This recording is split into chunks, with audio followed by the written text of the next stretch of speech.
السلام عليكم ورحمة الله تعالى وبركاته، مرحبا بكم في فيديو جديد معايا. اليوم حضرت لكم طاجين بالكفتة والسوسيس اللي كيجيو رائعين وكيجيو بنانين بزاف.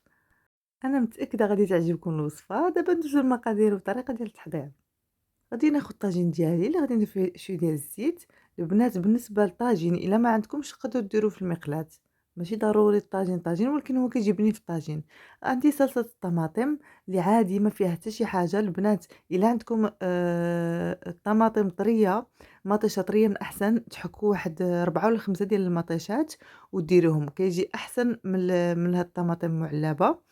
أنا كنفضّل الحسن، ولكن ما كانش عندي بزاف ديال الطماطم، داك الشي اللي درت مطيشة ديجا واجدة. من بعد البنات غادي ندير شوية الملحة،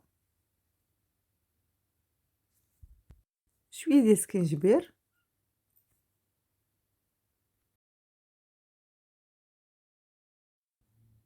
شوية ديال التحميرة. البنات ديروا شوية التحميرة، إلا بغيتو ديروا الإبزار حبة كحلة تقدروا ديروها حتى هي كتجي زوينة، أنا ما درتهاش.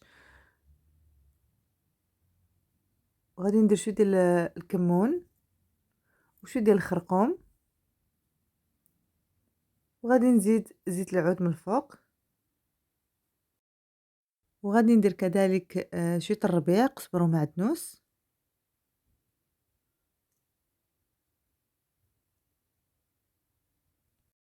وغادي نخلط المكونات مزيانين مع بعضياتهم.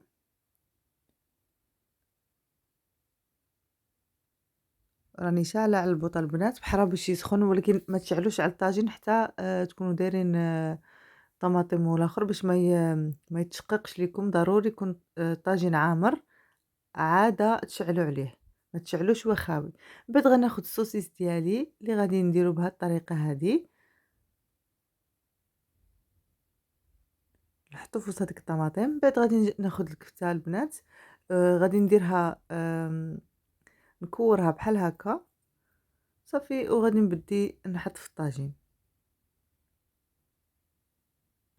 وغادي نكمل بنفس الطريقة حتى نسالي الكفتة ديالي كاملة.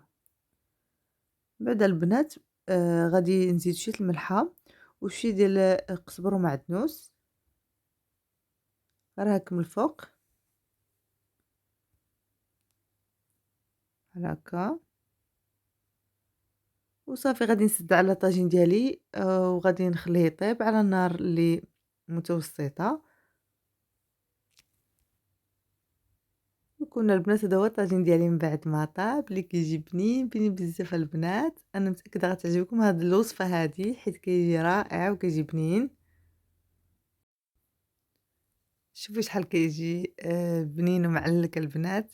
كتجي هاديك لاصوص كتجي عاطية واحد المذاق اللي رائع. تقدروا تاكلوه بحال هكا في الطاجين، وتقدروا كذلك ديروا حتى ساندويتشات. إلا ما بغيتو ديروا ساندويتشات كتاخدوا باغيت ديالكم ولا أي خبز عندكم، وكتعمروا به وكتاكلوا حتى هكا كيجي واعر بزاف البنات.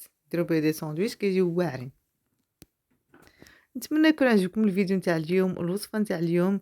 جربوها البنات، وإلا عجبتكم ما تنساوش تشجعوني بالتعاليق ديالكم الجميلة. وإلى فيديو قادم إن شاء الله. مع السلامة.